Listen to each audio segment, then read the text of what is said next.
Hey, good evening. This is Dr. Erica, and welcome to a brand new episode of Growth Group with Dr. Erica. Now, you always catch me at the beginning. I'm like jamming to my own song. That's one of the reasons I think it's great to have a theme song. I'm lucky enough that there actually is a theme song with my name in it, but you don't have to have your own song that someone wrote for you to have a theme song. So just do what makes you happy because you know what? You deserve all of the happiness. So you might be wondering, what are we talking about today? Let's talk about it. Today we are talking about cracking the code, understanding 5 key facts about the winter blues. Because you know what? January is National Winter Blues Month. Who knew? So why don't we talk about the winter blues today? So let me do a little bit of housekeeping as you come in here. The first thing is number one, if you know someone that needs this, please tag them. You know someone that needs, just share. And the last thing is, if you're watching it later, don't even worry about it. Just put hashtag replay in the comments. As you come in, let me know where you're watching from and let me know if it is cold where you are. It's ironic that we're talking about winter blues in a week it has been so cold. Y'all know I actually live in Atlanta and it was legit cold. Like, sometimes I'll be talking about my people because I've lived in Missouri, I've lived in Boston, and they'll be all talking about how cold it is, pulling out fur coats, and you'll be like, dude, it's 50 degrees. This time it was legit cold. And then I had nerve enough to come to Missouri where it was super cold. And then yesterday I couldn't leave the house because it was just one big sheet of ice. Like the entire street was a really bad skating rink. So it's really ironic we're talking about winter blues. Well, I guess it's not ironic. No wonder they probably made National Winter Blues Month in January because it is very winter. And the other thing is it can be very gray. And I know lots of you, I don't know about you, I am so tired of I wake up in the morning and it's dark. And then before you finish work, it's dark. It's just dark.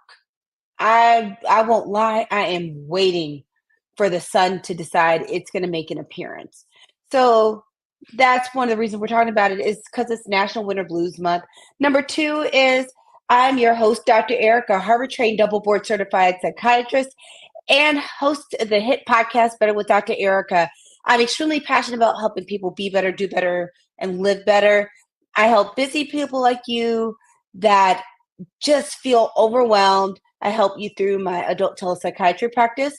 My books, including Fix Your Fairy Tale, A Woman's Guide to a Great Life, Love, and Fear. Lord Jesus. Great Life, Love, and Legacy. This is so bad. Why am I blanking on my own? Yes, Great Life, Love, and Legacy. There we go. For some reason, that's what happens when you work all day. I've been telling everybody all day, my computer wants to be on vacation. I realize I do too. So my brain sometimes is deciding it's taking breaks. But we were saying, I do all of this to help busy people like you. You show up for work, you show up for your friends, you show up for your family, show up for your community. You often don't show up for yourself. And you may look around and be like, nobody's showing up for me. I do all of this to help put you back in your life. As you see, as I said, I'm still celebrating the holidays. So we got the Christmas cup of tea because I need some tea in my life because, as I said before, it is cold. But let's go ahead and start talking about the winter blues. So we're talking about 5 key facts about the winter blues. Key fact number one, the official name of the winter blues is seasonal affective disorder. Yes, I said it's seasonal affective disorder. The kind of cool thing is it's one of the things in mental health that actually describes what it is. Seasonal, because it's the season. Affective, which basically means mood and disorder. So one of the things to know about that is seasonal affective disorder is estimated to affect about 5% of the US population. And one of the things to know is it's not ironic that it would happen when a lot of times with winter because we don't have as much daylight. Now, fact number two is a tip. So we're going to do some tips next is embrace natural light.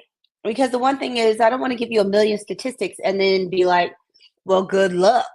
So we're going to talk about what to do. Number one is embrace natural light. Take advantage, take opportunities to get sunlight and natural light when you can. Open open those blinds, let that light in. When the weather permits, get outside, take a walk, or just get a breath of fresh air when you're not going to die outside because it's cold.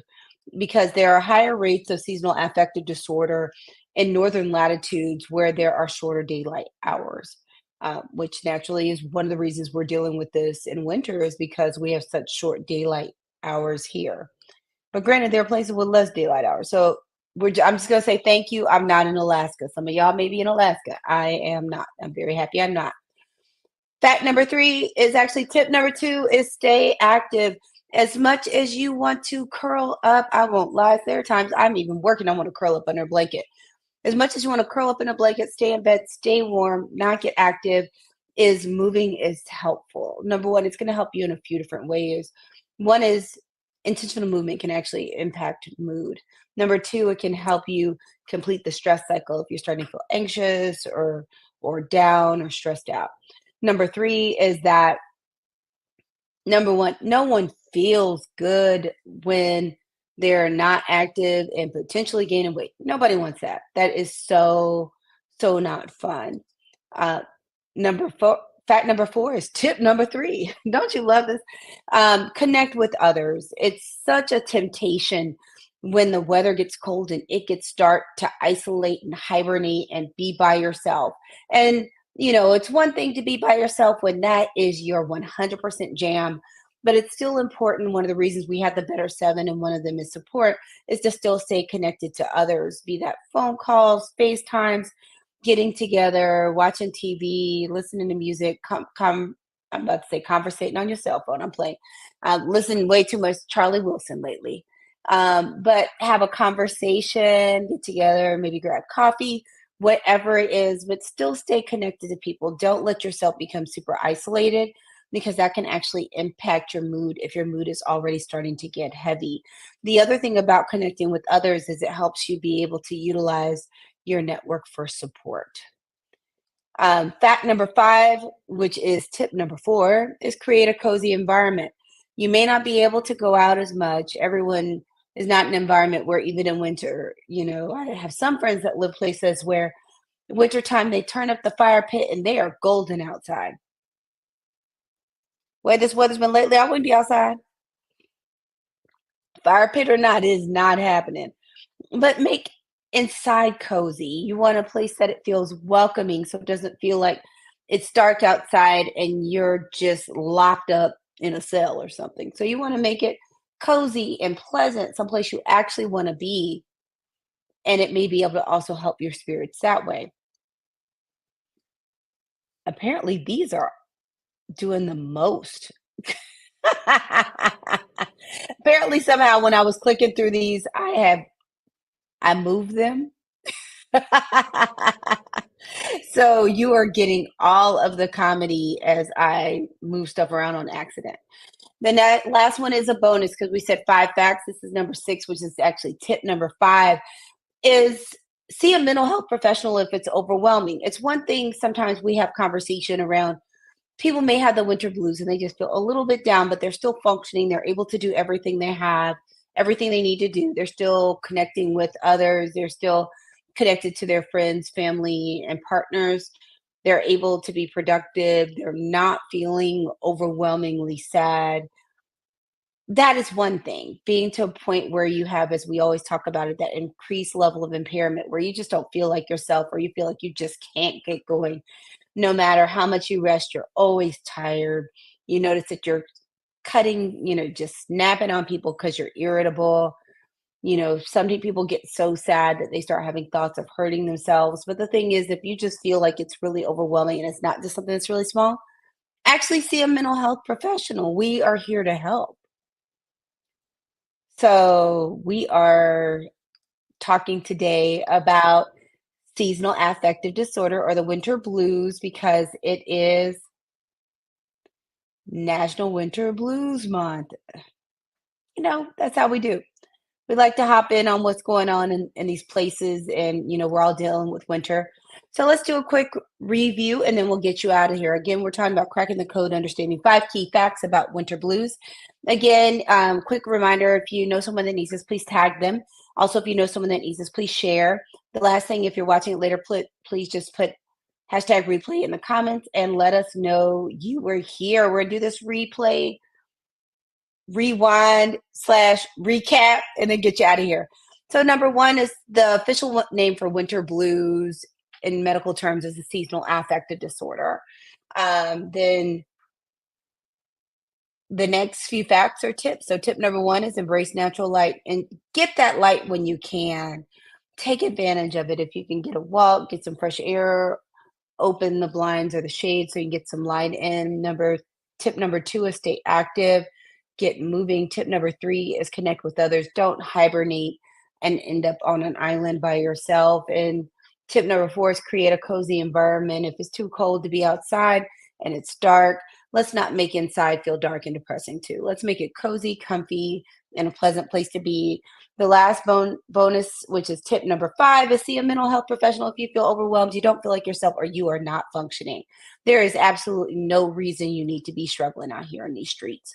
There are way too many of us that are trained to help you. So thank you so much for tuning in again. Again, I am your host, Dr. Ericka, Harvard-trained, double board certified psychiatrist and integrative lifestyle coach.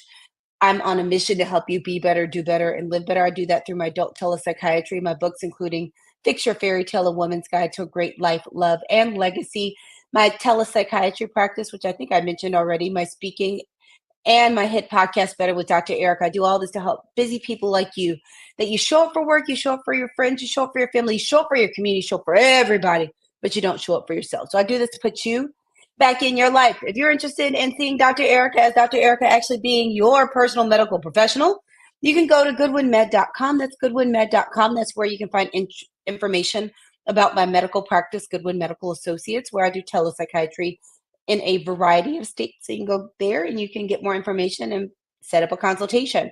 The next thing is we have my podcast, Better with Dr. Ericka. I've told you about it. I'm so excited. We are in season 5. The episode coming out tomorrow is fire. You can find us on Apple Podcasts, Google Podcasts, Spotify, or the website Better with Dr. Ericka. Let me go ahead and show you what we're talking about. So bam! Tomorrow we are releasing an episode called Accelerated Resolution Therapy and Shame Resilience with Brooke Braylove. Now, one of the kind of cool things about it is a lot of you may not have even heard about accelerated resolution therapy. So it's a type of psychotherapy that is really interesting. So we get to talk about that modality because I want you to have plenty of tools to know different options for yourself and your loved ones and people that you care about and that you work with. Also, we talk about psychotherapy, we talk about shame, resilience, all kinds of things that are going to help you improve on your mental health just by even having a listen with us.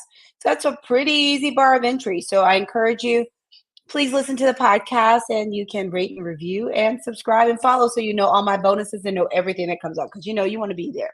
Now, if you start missing seeing me, you can always go back and look at past episodes of Growth Groove with Dr. Ericka. You can find me 2 days. Growth Groove with Dr. Ericka releases on Tuesdays. So you can find me Tuesday at 7 p.m. Eastern. And then the podcast, Better with Dr. Ericka, releases Wednesday mornings. So I'm here for you. I appreciate you showing up. Take your left hand, put it on your right arm. Take your right hand, put it on your left arm. Give yourself a big squeeze because you deserve it. Congratulations. Big round of applause because you showed up today. You showed up for yourself. You poured into yourself. Congratulations. Sending lots of love out. And until next time, have a better day.